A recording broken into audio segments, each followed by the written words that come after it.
आशीर्वाद कांग्रेस पार्टी को मिल रहा है। हमें पूरा विश्वास है कि न सिर्फ रोहतक लोकसभा सीट से बड़े बहुमत से कांग्रेस पार्टी जीतेगी, लेकिन 10 की 10 सीट कांग्रेस का गठबंधन जीत रहा है हरियाणा में। लेकिन जो बीजेपी ये कह रही है कि अब की बार 400 पार। बीजेपी का है, बीजेपी के बहुत से नेताओं ने कहा 400 पार का नारा इसीलिए दिया है कि हम बाबा साहब के संविधान को तोड़ेंगे, और हमारा कहना है कि बाबा साहब के संविधान को तो हम बीजेपी को नज़दीक भी नहीं फटकने देंगे, लेकिन बीजेपी के किस घमंड को तोड़ेंगे।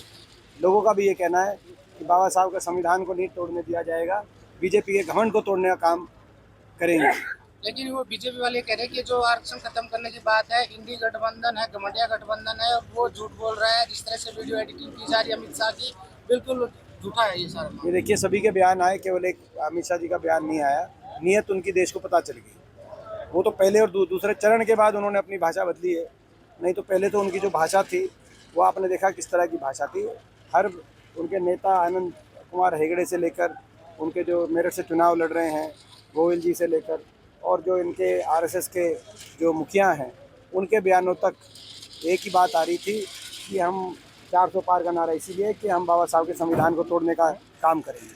तो ये मैं समझता हूँ कि देश की जनता समझ रही है। अब उन्होंने अपनी भाषा बदली है दो चरण के मतदान के बाद, लेकिन उनकी नीयत लोग समझ चुके हैं। बीजेपी नेता ये कह रहे हैं कि आप इमोशनल कर रहे हैं, चुनाव लोकसभा का इमोशनल ब्लैकमेल हो रही है, आप लोगों को इमोशनल ब्लैकमेल कर रहे हो आप लोग, उनका परिवार। ये देखिए, आपने सुना मैं किस बात पे बात कर रहा हूँ। मैंने अपने काम और आचरण के आधार पर लोगों को तराजू पे तोलने की मैं अपील करता हूँ। तो इसमें तो मैं समझता हूँ कि किसी भी जनप्रतिनिधि को उसके काम और आचरण के आधार पर ही उसका आकलन किया जाना चाहिए। यही प्रजातांत्रिक नैतिकता है। वहीं प्रधानमंत्री कांग्रेस के मुख्यमंत्री और करनाल से प्रत्याशी का किसानों ने विरोध किया है। बीजेपी प्रत्याशियों का विरोध कर रहे हैं। मुख्यमंत्री का कल करनाल के असंध में देखिए, मैंने शुरू से एक बात कही है कि विरोध प्रकट करने का सही तरीका मतदान है। लोग अपना गुस्सा मतदान के माध्यम से, वोट की चोट के माध्यम से प्रकट करें। किरण चौधरी जिस तरह से नाराज है कैप्टन अजय यादव टिकट नहीं मिलने का। देखिए, कांग्रेस पार्टी में सभी का मान सम्मान है और सभी को एक साथ लेकर कांग्रेस पार्टी चलेगी। ज्वाइनिंग भी लगातार जारी है।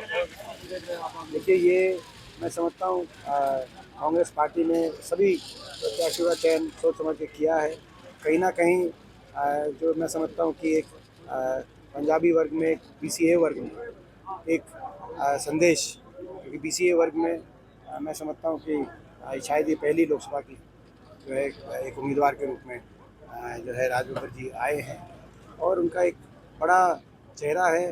उत्तर प्रदेश के कांग्रेस कमेटी के वो अध्यक्ष रहे हैं, इतने बड़े प्रदेश की कांग्रेस कमेटी के अध्यक्ष रहे हैं, और उन्होंने बड़े वर्षों तक उत्तर प्रदेश की राजनीति में एक बड़ी भूमिका उनकी रही है, और अब हरियाणा के अंदर उन्होंने एंट्री करी है।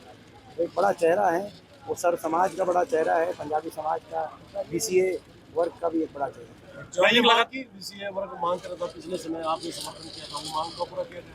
देखिए, वो भी एक पहलू है।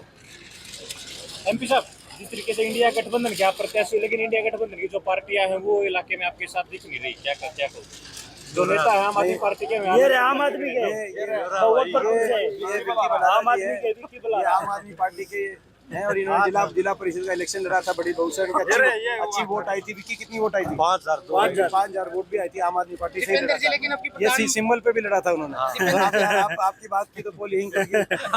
दीपेंद्र जी, जिस तरह से अब नरेंद्र मोदी गहनों की बात कर रहे हैं, मंगलसूत्र की बात कर रहे हैं, क्या मुद्दों से भटक गए? देखिए, पहले और दूसरे चरण के मतदान के बाद भारतीय जनता पार्टी के शीर्ष नेताओं के भाषा में जो कटुता और असत्य दिखाई दे रहा है, वो कहीं ना कहीं उनके रुझानों से कड़ी निराशा जो उनके हाथ लगी पहले दोनों चरणों के मतदान से, जो कड़ी निराशा जो उनके बीजेपी के हाथ लगी, उसकी झलक दिखाई दे रही है। धन्यवाद।